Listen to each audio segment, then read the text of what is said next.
السلام علیکم دوستوں، امید کرتی ہوں کہ آپ سب لوگ خیریت سے ہوں گے۔ سب سے پہلے تو ہم آپ کو اپنے چینل آستانہ عالیہ پٹریاٹا شریف انفارمیشن میں خوش آمدید کہتے ہیں۔ آج میں آپ کو کربلا میں موجود جعفر جن کا واقعہ سنانے جا رہی ہوں۔ دوستوں، میر انیس کا نام تو آپ نے سنا ہی ہوگا، جو کہ ایک مرثیہ گو شاعر ہیں اور ان کا تعلق خاندان سادات سے تھا۔ ان کی پیدائش 1803 میں غلام باڑی فیض آباد ریاست اودھ میں ہوئی۔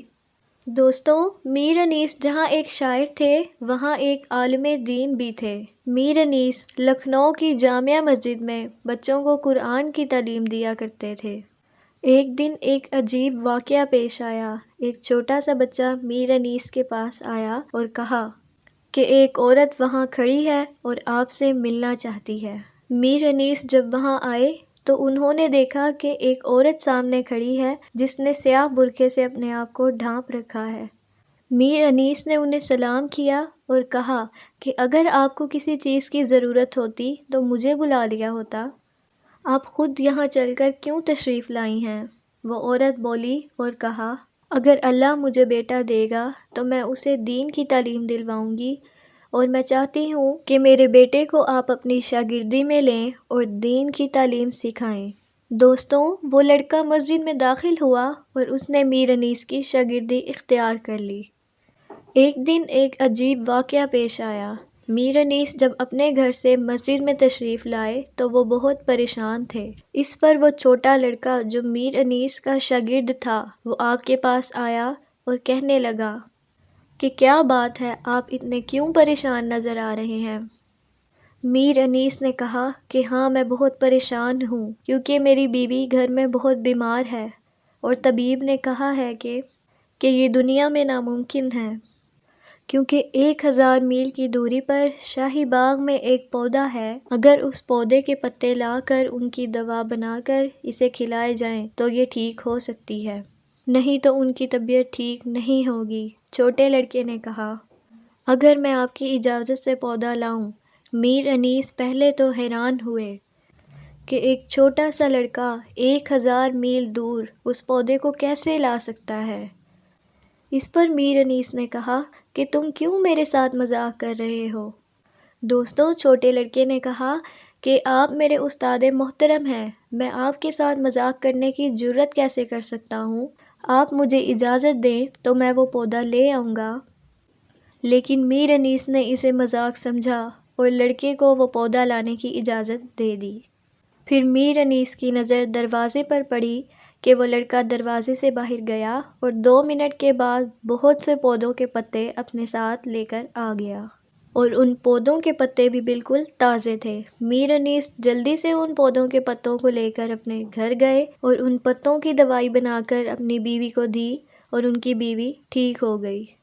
لیکن پھر بھی وہ پریشان تھے اور انہوں نے واپس جا کر اس لڑکے کو بلایا اور کہا کہ تم مجھے سچ سچ بتاؤ کہ تم کون ہو، کیونکہ یہ کام کوئی عام انسان نہیں کر سکتا۔ لڑکے نے کہا کہ استاد محترم، اگر میں آپ کو سچ بتا دوں تو مجھے ڈر لگتا ہے کہ کہیں آپ مجھے نکال نہ دیں۔ میر انیس نے کہا، نہیں، ڈرو مت، مجھے سچ بتاؤ۔ اس پر لڑکے نے کہا، استاد محترم، میں انسان نہیں جن ہوں اور میں جعفر جن کے قبیلے سے ہوں۔ میر انیس حیران ہوئے اور کہنے لگے کہ کیا وہی جعفر جن جو کربلا گیا تھا؟ لڑکے نے کہا، ہاں، وہی جعفر جن کا میں پوتا ہوں۔ تو میر انیس نے کہا کہ اللہ اس کی آخرت بہتر کرے، وہ بہت بااعتماد اور مددگار تھا۔ چھوٹے لڑکے نے کہا، اللہ رحم کرے، لیکن وہ ابھی زندہ ہیں۔ میر انیس نے کہا، کیا وہ واقعی زندہ ہیں؟ لڑکے نے کہا، ہاں، وہ واقعی زندہ ہیں، لیکن وہ اور جناتوں کی طرح نہیں رہے۔ ان کے پھٹے ہوئے کپڑے ہیں اور وہ بالوں میں خاک ڈال کر جنگلوں میں گریا کرتے پھرتے ہیں اور صرف ایک ہی بات کرتے ہیں کہ حضرت زینب رضی اللہ تعالیٰ عنہ اور بازار، آپ میں کوئی موازنہ نہیں۔ میر انیس نے کہا، ٹھیک ہے، ابھی جاؤ اور اپنے دادا جعفر سے بولو کہ میں ان سے ملنا چاہتا ہوں۔ اس پر لڑکا گیا اور اس نے اپنے دادا سے کہا کہ میرے استاد محترم میر انیس نے کہا ہے کہ وہ آپ سے ملنا چاہتے ہیں۔ لیکن جعفر جن نے کہا کہ اپنے استاد محترم کو بتاؤ کہ میں ان سے نہیں مل سکتا، کیونکہ مجھے معلوم ہے کہ وہ مجھ سے ایک ہی سوال پوچھے گا کہ آپ کی آنکھوں نے کربلا میں کیا دیکھا، اور میں اس کو بتانے کے قابل نہیں ہوں گا۔ اس طرح وہ چھوٹا لڑکا میر انیس کے پاس دوبارہ واپس آیا اور اس نے کہا کہ میرے دادا نے آنے سے انکار کر دیا ہے۔ اسے معلوم ہے کہ آپ اس سے کیا سوال پوچھیں گے کہ آپ کی آنکھوں نے کربلا میں کیا دیکھا۔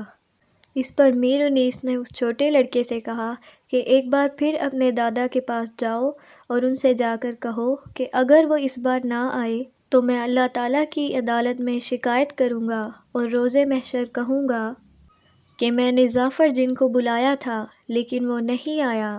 چھوٹا لڑکا چلا گیا اور اس نے یہ بات جا کر جعفر جن کو بتائی۔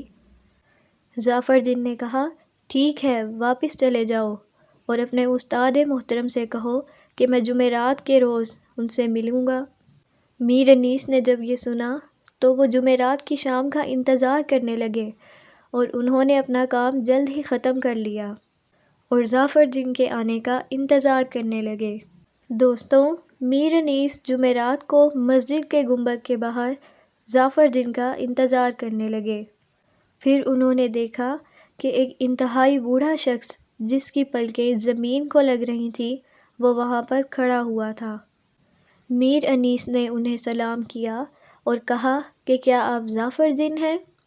جعفر جن نے کہا ہاں، میں ہی جعفر جن ہوں۔ اس پر میر انیس نے انہیں دیکھا اور چونک گئے، کیونکہ وہ جعفر جن بالکل بھی ٹھیک نہیں لگ رہا تھا۔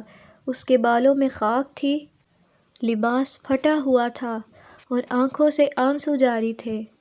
میر انیس نے کہا کہ جعفر مجھے بتاؤ کہ آپ نے کربلا میں کیا دیکھا اور امام حسین علیہ السلام کے آخری لمحات کیسے تھے؟ اس پر